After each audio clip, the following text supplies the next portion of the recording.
তো চলো রোজ এই চেনা ব্রালেটগুলো পরে আজকে আমি মানে আসি রোজ তোমাদের সামনে।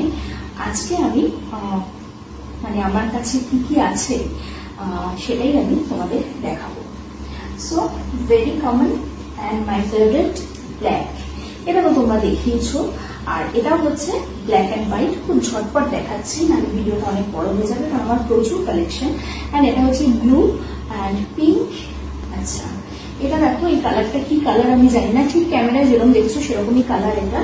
অ্যান্ড এটা হচ্ছে ডিপ পিঙ্ক। এই হচ্ছে, এইগুলো তো ভেরি কমন, তোমরা দেখেছো। রিসেন্ট নিউ আমি কিনেছি এগুলো, যেগুলো তোমরা সেদিনের ভিডিওতে অলরেডি দেখে নিয়েছো। তবু কালেকশন যখন দেখাচ্ছি তখন তো দেখাতেই হয়। Purple my favourite, one of the favourite. আচ্ছা, এটা কি কালার আমি জানি না, তোমরা জানবে বলো এটার কালারটা কি কালার, মানে এখানে অনেক রকম মিক্স আপ কালার আছে, তো কি কালার সেটা বলো। অ্যান্ড এটাও আমার বেশ পছন্দ হয়েছে, দেখো এরকম প্রিন্টেড, আর এই কালারটা না ভীষণ সুন্দর, এই দুটো কালারই খুব সুন্দর। আর থ্যাংক গড লাইটের জন্য ঠিক যেরকম কালার সেরকমই আসছে। আর এই ব্রালেটগুলো আমি কিনেছি, আমি একটা নতুন ব্রালেট শোরুমের সন্ধান পেয়েছি নর্থ কলকাতায়, যেখান থেকে আমি এগুলো কিনেছি। আর ভীষণ ভালো কালেকশন ওদের, পরবর্তীকালে গেলে অবশ্যই তোমাদের সাথে দোকানটা আমি শেয়ার করব। তো দেখো, পুরোনো ব্রালেটগুলো তো দেখিয়েছো, এগুলো হচ্ছে নতুন। আচ্ছা, আরেকটা কথা বলি যে ব্রালেট নিয়ে যে তোমাদের একটা কি বলবো, একটা মিসকনসেপশন রয়েছে, সেটা শুধু তোমাদের নয়, আমি সেদিন কিনতে গিয়েও দেখলাম যে যখন ব্রালেট আমরা কিনছি বা দেখছি তখন অনেকের প্রশ্ন, মানে বাইরে থেকে যারা আসছে কিনতে বা দেখতে, তাদের প্রশ্ন হচ্ছে ব্রালেটটা কি ব্লাউজ, আর এটা শুধু ব্রালেট কি ব্লাউজের নিচে পড়ে, নাকি শুধু এটা পরে বেরোনো যায়। আচ্ছা, ব্রালেট পরে রাস্তায় বেরোলে লোকে কিছু বলে না? আচ্ছা, তুমি যে ব্রালেট পরো, ব্রালেট পরলে লোক তোমাকে খারাপ বলে না? আমার মনে হচ্ছিল আমি মধ্যযুগীয় কোনো একটা সময়ে দাঁড়িয়ে রয়েছি, এবং যারা আমার আশপাশে রয়েছে তারাও সেই সময়ে বিচরণ করছে, মানে হঠাৎ করে টাইম মেশিনে আমরা সেখানে পৌঁছে গেছি। মানে মানুষের এত মিসকনসেপশন কি করে আজকের দিনে দাঁড়িয়েও, যে তুমি ন্যাগেল দেখো, তুমি ক্লিভেজ দেখো, তুমি ব্রালেট পরো, ওরে বাবা, আরে ব্রালেট যদি লোক নাই পড়বে, অত বড় ব্রালেটের শোরুম নর্থ কলকাতায় ঠিক ঠিক করছে, ভিড় কেন হবে?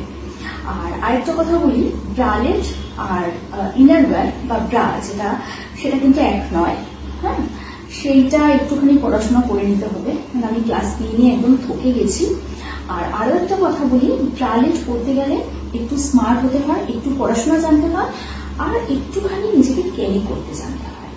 ওই যে যা জামা কাপড় দিল বা ধার করে শাড়ি পরলাম ওরম ভাবে পরলে কিন্তু হয় না। হ্যাঁ, তো ব্রালেট যে বা যারা পরে নর্থ কলকাতা বা সাউথ কলকাতা তো ছেড়েই দাও, ফ্যাশনে তো নর্থ আর সাউথের মধ্যে টক্কর দিতে গেলে সাউথ সবসময় এগিয়ে ছিল, আছে আর থাকবেও ভবিষ্যতে সাউথ। তো সাউথ কলকাতা তো আকছার পরে স্পোর্টস ব্রা স্কার্টের সাথে জিন্সের সাথে মানে অবশ্যই পরে, এবং সেখানে রাস্তায় কেউ ফিরে ফিরে ঘুরে ঘুরে তাকায় না।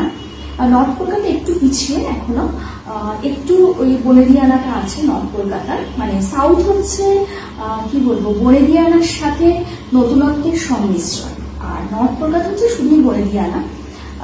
তো যাই হোক, সেখানে হয়তো সময়টা মানে পাল্টাতে বা মানুষের মানসিকতা পাল্টাতে একটু সময় লাগবে, যদিও এখন অনেকটাই পাল্টে গেছে। তবু মানে এতগুলো কথা বলার উদ্দেশ্য, সেদিন যে গেছিলাম আমি ব্রালেটগুলো কিনতে, আর এই প্রশ্নের সম্মুখীন হতে হয়েছে শুধু আমাকে নয়, আমার সাথে যে বা যারা কিনছিল তাদের প্রত্যেককে। এটা জেনে আমার খুব অবাক লাগলো যে এখন আমরা কোথায় পড়ে আছি, কোথায় দাঁড়িয়ে আছি, তাই না? লোক লুকিয়ে লুকিয়ে কত কিছু করছে, ব্রালেট আর স্পোর্টস ব্রা করলে ও মাই গড কোন জায়গায় আমরা চলে এসেছি। সো যাই হোক, এই যে এত ব্রালেটের কালেকশন তোমাদের দেখালাম, এটা দিয়ে কি কানেকশন তৈরি হলো, আর কোনটা করে আমাকে সব থেকে বেশি ভালো লাগে, সেটা কিন্তু তোমরা কমেন্ট সেকশনে একদম জানাবে।